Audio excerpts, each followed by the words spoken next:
Assalamualaikum warahmatullahi wabarakatuh. Pemirsa Jangan Salah Arah yang terhormat, saya Eko akan kembali ngobrol dengan Bang Ahmad Nur Hidayat ya. Dan kali ini topiknya adalah mengenai akal-akalan Perpu Cipta Kerja untuk siapa. Nah ini jagat maya dihebohkan dengan diterbitkannya Perpu nomor 2 tahun 2022 tentang Cipta Kerja. Dan Perpu ini tentunya menggugurkan dari putusan MK ya mengenai Undang-Undang Cipta Kerja. Sebelum kita lanjut berdiskusi dengan sahabat kita yaitu Bang Ahmad Nur Hidayat, seorang pakar kebijakan publik. Ya, kita akan saksikan dulu cuplikan video berikut.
Terkait dengan putusan MK terkait dengan Undang-Undang Cipta Kerja ini sangat mempengaruhi perilaku dunia usaha baik di dalam maupun di luar negeri, di mana mereka hampir seluruhnya masih menunggu keberlanjutan dari Undang-Undang Cipta Kerja. Dan Indonesia tahun depan, karena kita sudah mengatur budget defisit kurang dari 3%, dan ini mengandalkan kepada investasi. Jadi tahun depan investasi kita ditargetkan 1.200 triliun.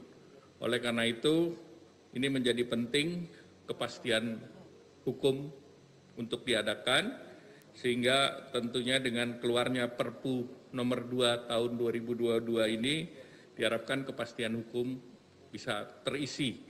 Dan ini menjadi implementasi dari putusan Mahkamah Konstitusi. Ya, itulah tadi sedikit cuplikan mengenai penerbitan Perpu nomor 2 tahun 2022 tentang Cipta Kerja ya. Dan ini agak ironis ya, karena di sisi lain pemerintah ini seolah optimis dengan tahun depan ya, bahwa tahun depan ini Indonesia akan tahan dengan resesi yang ada begitu. Dan mempunyai persiapan yang cukup, dan ada prediksi pertumbuhan ekonomi juga sudah diprediksi katanya 5,3% ya katanya. Dan tapi di sisi lain ini ada seolah-olah didesak untuk menerbitkan Perpu nomor 2 tahun 2022 ini tentang Cipta Kerja ini, seolah-olah ini sesuatu yang mendesak gitu ya. Nah, pandangan Bang Matnur gimana nih melihat ini, Bang? Jadi gini, Bro. Ketika bicara adanya ancaman resesi 2023, pemerintah buru-buru membantah bahwa Indonesia tidak kena dampaknya, Indonesia kuat, resilience, pertumbuhan ekonomi kita lebih baik bahkan dibandingkan Amerika, Uni Eropa, dan negara-negara maju lainnya kan.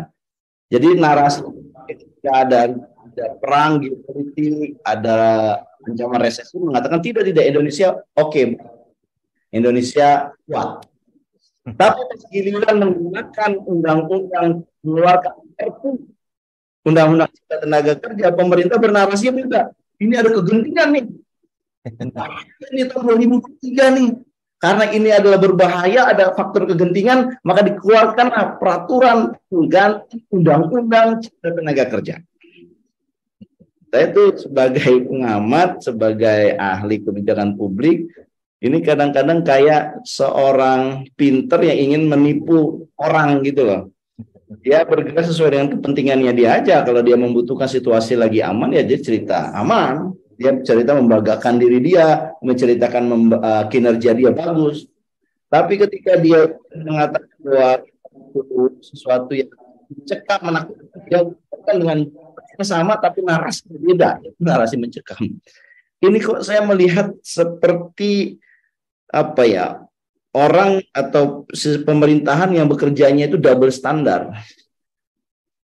Saat dia butuh mengatakan 2023 ini menakutkan karena dia hendak ingin membuat kegentingan, karena Perpu ini syaratnya kan harus ada kegentingan, ada situasi kegentingan, dia buat Perpu. Nah, saya menilai Perpu Cipta Tenaga Kerja ini hanya akal-akalan saja.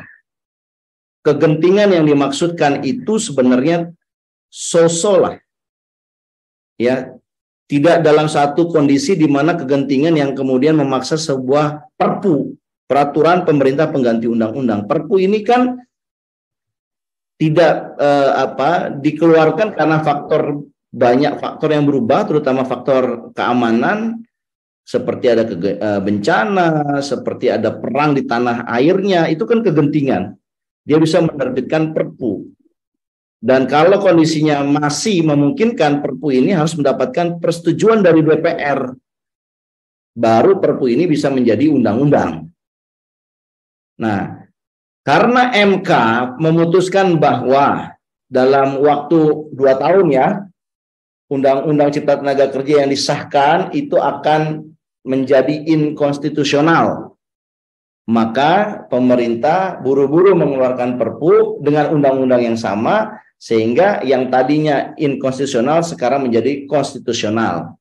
Meskipun konstitusionalnya punya satu framework, punya timeline. Timeline-nya adalah kalau tidak setuju, maka Perpu ini dinyatakan tidak berlangsung dan akhirnya Undang-Undang Cipta Tenaga Kerja tidak punya dasar hukum.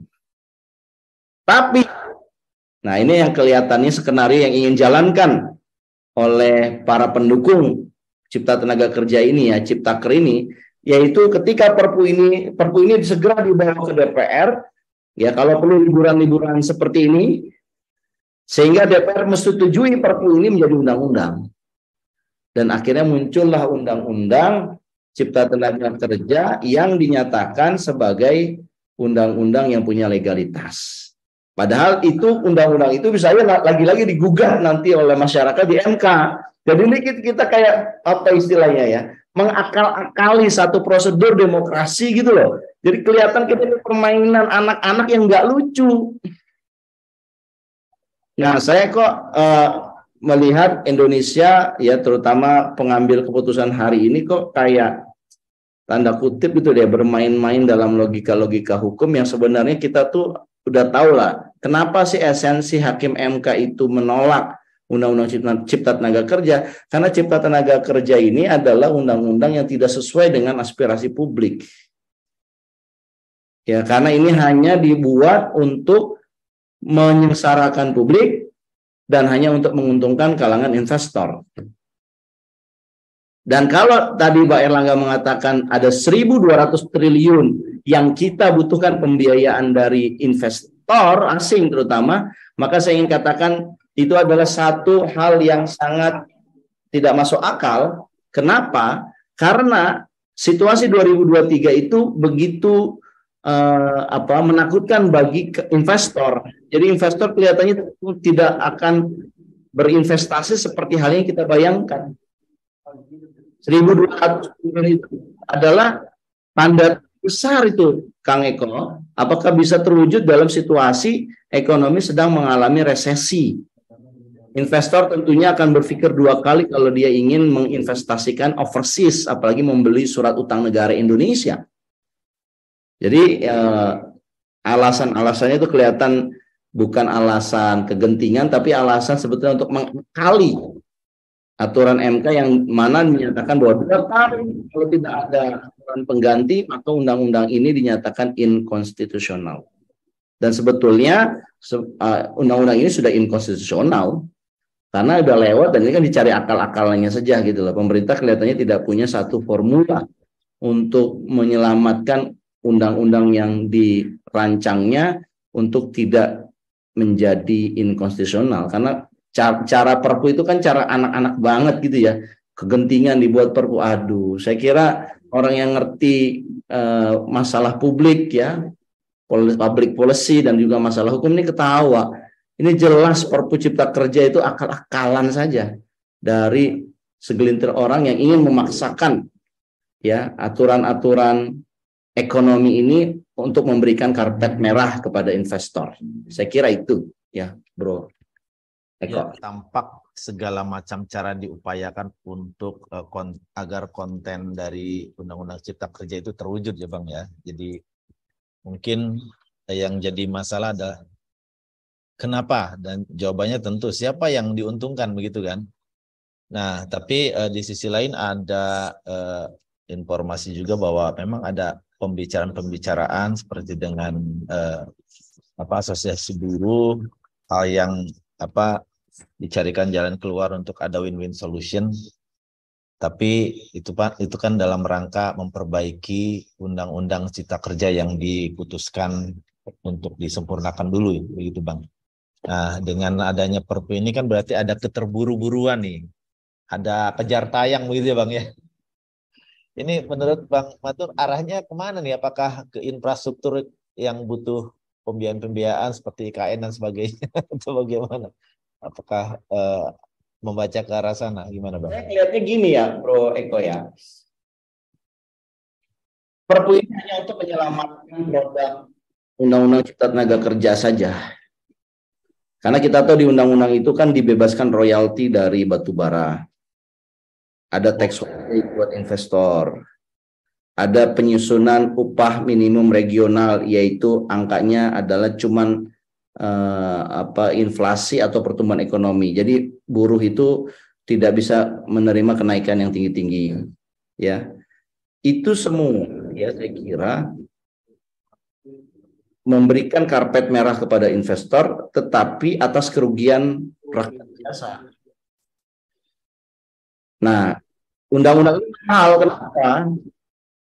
Ya, mahal karena proses pembuatannya mungkin udah kasih kanan kasih kiri. Hampir semua partai politik setuju.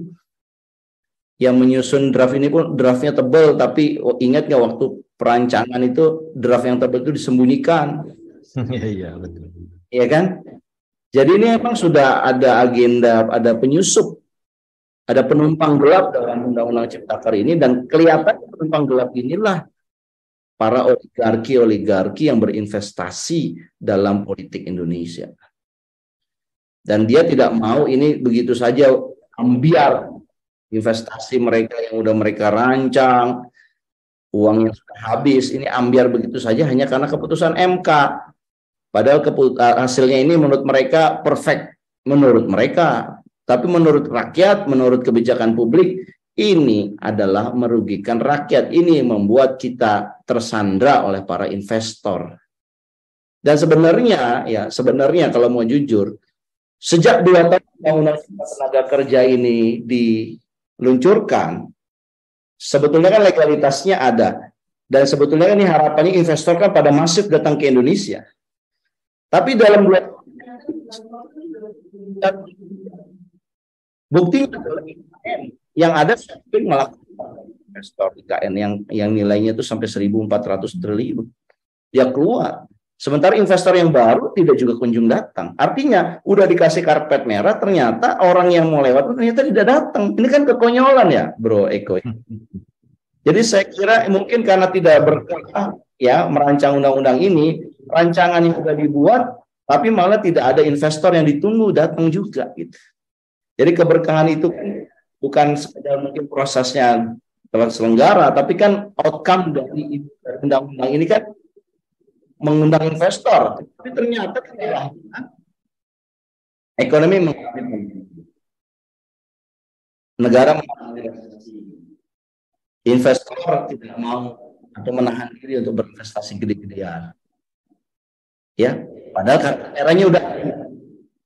Iya, kalau saya kira itu adalah keberkahan dari undang-undang ini udah dicabut, Bro. Jadi meskipun karpet merah ternyata investornya juga tidak hadir. Ya sebetulnya putusan MK sudah tepat, udah dibatalkan saja. Toh sudah kita buka-bukaan, udah kita pasrah-pasrahan begitu ya. Ternyata juga tidak datang, yang lebih baik daripada kita terjebak ya membuka orang lain datang bukannya bertamu di rumah kita tapi menguasai rumah kita, lebih baik kita gembok saja rumah kita. Jadi nggak usah pakai karpet merah.